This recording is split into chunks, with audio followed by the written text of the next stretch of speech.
हिंदुस्तान ने क्या किया, जरा ये सुने गौर से। उन्होंने पाकिस्तान के खिलाफ प्रोपेगेंडा किया।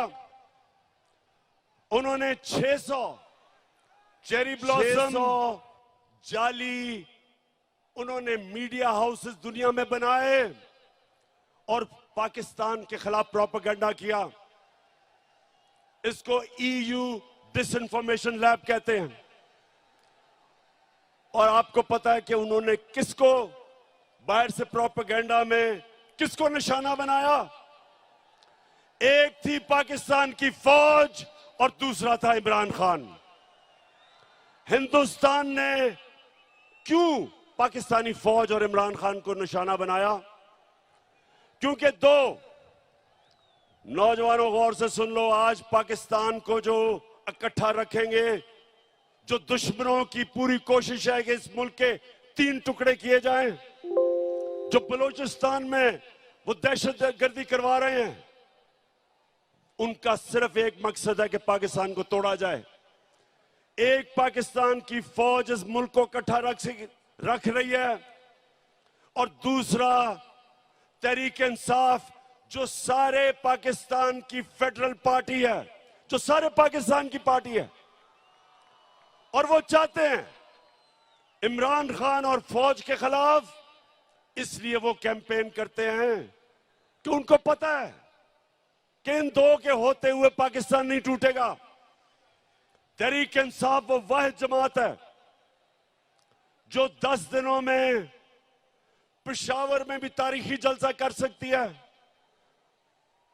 मज़ार कायद कराची में भी तारीखी जलसा कर सकती है और मीनार पाकिस्तान को भी भर सकती है 10 दिनों के अंदर। और आज झेलम में भी तारीखी लोग इस तादाद में आए, एबटाबाद में भी आए और मियां वाले में भी आए। वो सिर्फ एक जमात कर सकती है, वो तहरीक इंसाफ है।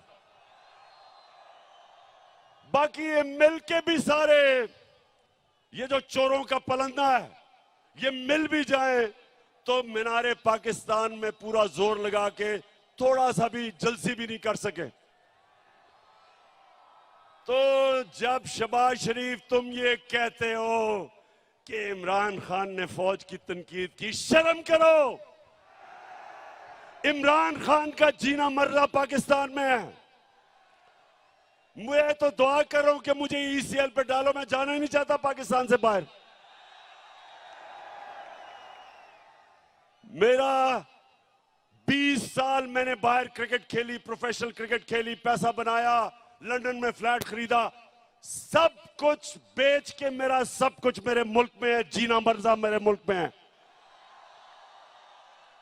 और ये जरा सुने, ये शरीफ करप्ट खानदान पहले नवाज शरीफ, उसको जब शहबाज शरीफ, जनरल शरीफ मुशर्रफ ने मुल्क से बाहर, जैसे उसने सऊदी अरेबिया भेजा, लेटर साइन, मुआहदा साइन करके सऊदी अरेबिया गया, झूठ बोलता रहा मैंने नहीं कोई साइन किया।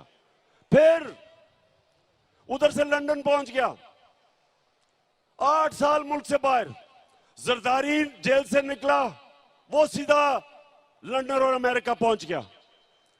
और अब वापस आए, दोनों ने NRO लेके वापस आए, दोनों ने लूटना शुरू किया। अब ये सुने, मैंने अभी तक 3.5 साल में एक निजी दौरा नहीं किया, मैं सारा वक्त पाकिस्तान में था। नवाज शरीफ ने 24 निजी दौरे किए लंदन के, जरदारी ने 50 निजी दौरे किए दुबई के। यानी ये सारा वक्त हुकूमत तो पाकिस्तान की करना चाहते हैं, पैसे बाहर हैं, बच्चे बाहर हैं, ईदें बाहर हैं, इलाज बाहर है, बैंक अकाउंट्स बाहर हैं, प्रॉपर्टीज बाहर हैं। और तुम शहबाज शरीफ कह रहे हो कि इमरान खान फौज के खिलाफ बात कर रहा है। तुम्हारा जो नवाज शरीफ था, हिंदुस्तान में जाके पहले तो मिला, जब नरेंद्र मोदी के भागा गया उसके जूते पॉलिश करने, तो कश्मीरी हुर्रियत लीडर्स को ही नहीं मिला, डर के उससे अपने फॉरेन ऑफिस को कहा कि कोई हिंदुस्तान की तनकीद ना हो। उधर जो डॉन लीग्स में क्या था, हिंदुस्तान को पैगाम पहुंचाता है कि जी मैं तो दोस्ती करना चाहता हूं, पाकिस्तान की फौज नहीं करना चाहती। नरेंद्र मोदी कहता कि पाकिस्तान का जो सिपा सलार है उस वक्त रहील शरीफ, कहता वो दहशतगर्द है, लेकिन नवाज शरीफ हमारा दोस्त है। मेरे दौर में मोदी ने यह क्यों नहीं कहा? वो मेरी फौज के खिलाफ उसकी जुर्रत नहीं थी बात करने की, क्योंकि मैं नरेंद्र मोदी को कहता था कि तुम इस्लाम दुश्मन हो, तुमने जो कश्मीर में किया, तुमने जो हिंदुस्तान में मुसलमानों से कर रहे हो, हम कभी तुम्हारे से दोस्ती नहीं करेंगे जब तक तुम कश्मीरियों को अपना हक नहीं दोगे। कभी नवाज शरीफ के मुंह से कश्मीर की बात सुनी? कभी शहबाज शरीफ के नाम से बात सुनी? आते साथ ही कि हम तो जी नरेंद्र मोदी से दोस्ती करना चाहते हैं। तुम इसलिए करना चाहते हो कि जो तुम्हें लेके आया उन्होंने हुक्म दिया दोस्ती करने का। मैं जब रूस गया, मैंने रूस के सदर से बात की कि यहां महंगाई है, तेल की कीमत बहुत ऊपर चली गई है, हमने अपने लोगों को रिलीफ देना है। 30% कम पे तेल हमें वो बेचने के लिए रूस तैयार हो गया था। 30% गंदम कम कीमत पे हमें देने के लिए तैयार हो गया था। क्या शहबाज शरीफ तुम्हारी जुर्रत है कि तुम रूस से आज बात करो और 30% कम तेल खरीदो? आपको पहले जाके इजाजत लेनी पड़ेगी उन लोगों से जो लेके आए हो आपको उनको बूट पॉलिश करने पड़ेंगे चेरी ब्लॉसम लगा के, और फिर इजाजत मांगनी होगी जो नहीं मिलेगी आपको। हिंदुस्तान अमेरिका का स्ट्रेटेजिक एलाय है, वो रूस से सस्ता तेल खरीद रहे हैं, वो रूस से हथियार खरीद रहे हैं, तो अमेरिकन हिंदुस्तान को कुछ नहीं कहते, क्योंकि उनकी फॉरेन पॉलिसी आजाद थी, अपने लोगों के लिए थी। हमारा ये मसला है मेरे गैरतमंद पाकिस्तानियों, हमारा मसला ये रहा है कि हुक्मरान वो रहे जिन्होंने मुल्क से बाहर पैसा लेके गए, पैसे के गुलाम, कभी अपनी अवाम के लिए खड़े नहीं हुए। एक जुल्फिकार अली भुट्टो खड़ा हुआ था, उसके खिलाफ भी साजिश हुई थी, मुदाखलत हुई थी और उसको फांसी चढ़ाई गई थी। और उसके खिलाफ कौन लोग निकले थे? यही वो जो कि नवाज शरीफ की तब पहले पार्टी थी, फजल रहमान की जो पार्टी थी, ये लोग निकले थे। ये उस साजिश का हिस्सा थे जिसमें जुल्फिकार अली भुट्टो को गिराया गया और फांसी दी गई।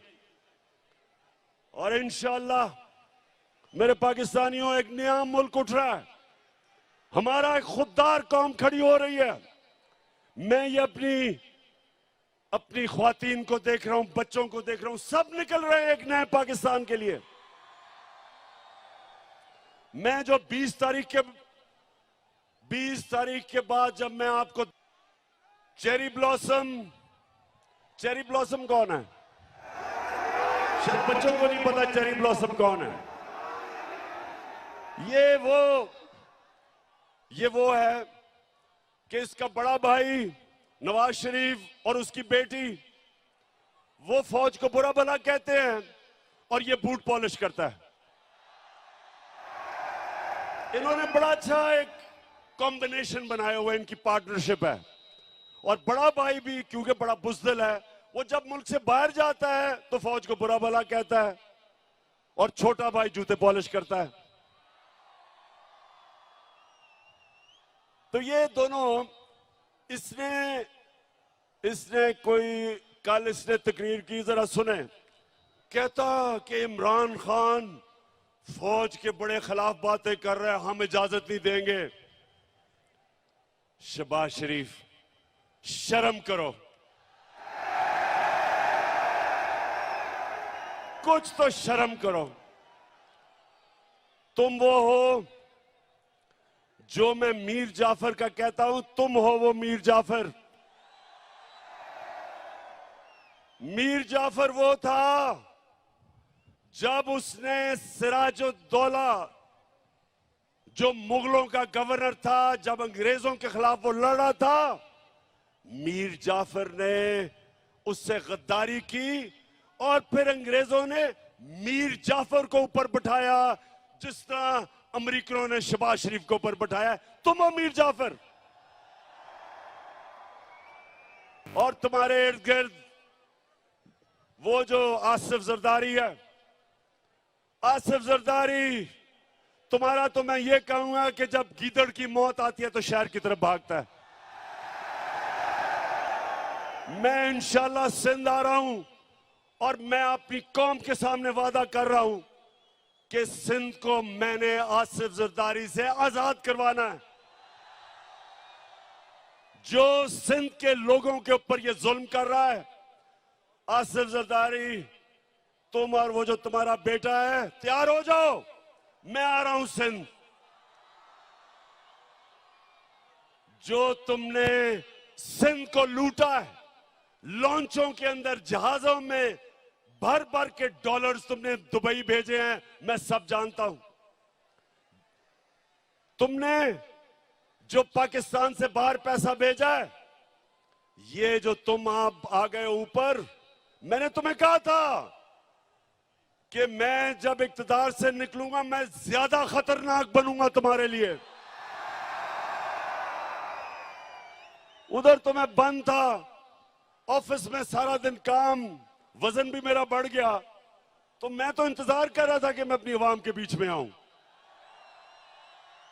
और मैं अल्लाह का शुक्र अदा करता हूं कि जिस तरह मेरी आवाम मेरे साथ खड़ी हुई है, अल्लाह तेरा लाख लाख शुक्र है।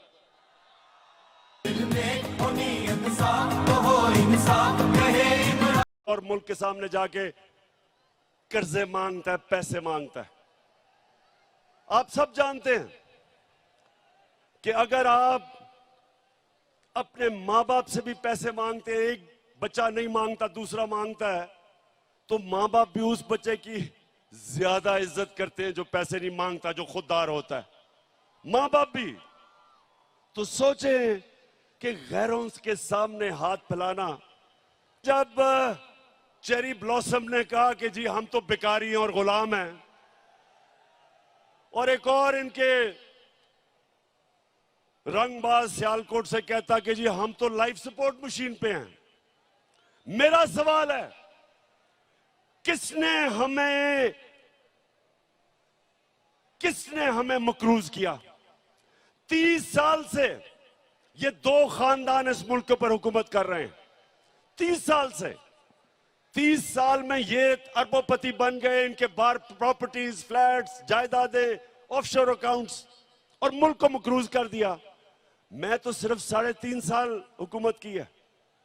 तो सवाल मैं ये पूछता हूं कि जब कहते हो कि बेकारी हैं तो हमें तो गुलामी करनी पड़ती है, हमें बेकारी बनाया किसने?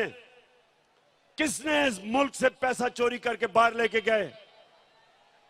वो लोग जो हमारे मेहनतकश पाकिस्तानी 14-14, 18-18 घंटे काम करके इस मुल्क में पैसा भेजते हैं, रेमिटेंसेस भेजते हैं, वो मेहनतकश के खून पसीने पे आज हमारा मुल्क चल रहा है।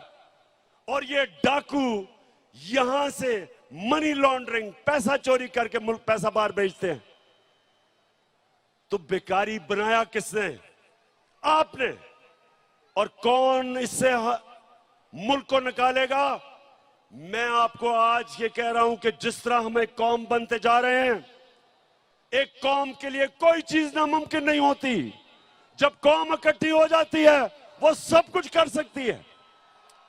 जब जलजला आया, जब फ्लड आया पाकिस्तान में 2010 में, अरबों अरबों डॉलर्स का नुकसान था। सारी कौम इकट्ठी हुई, बैरून मुल्क पाकिस्तानी सब मिलके सबने उसका मुकाबला किया और हमने अपने आप को खड़ा कर लिया अपने पैर पे।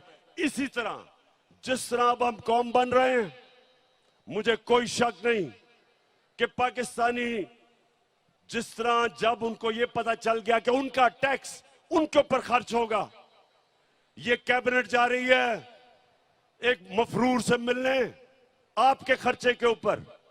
मैंने कभी अपनी कौम का पैसा फजूल खर्च अपने ऊपर करने दिया, ना इस तरह खर्च करने दिया। और जब कौम को यकीन हो जाएगा हम कौम बन जाएंगे, हम टैक्स भी इकट्ठे करेंगे, हम अपने कर्जे भी दे देंगे, हमारे पास इतना पैसा होगा कि हम अपने बच्चों की तालीम स्कूलों पे, यूनिवर्सिटीज पे हम इस मुल्क को खड़ा करेंगे। और वो तब होगा जिस तरह अब हम कौम बन रहे हैं। और मैं इसलिए आज जेलम आया था, अल्लाह का शुक्र अदा करना कि मेरे अल्लाह आपने मेरी कौम को जगा दिया, बेदार कर दिया, शऊर पैदा कर दिया, खुददार बना दिया, कौम की गैरत को जगा दिया।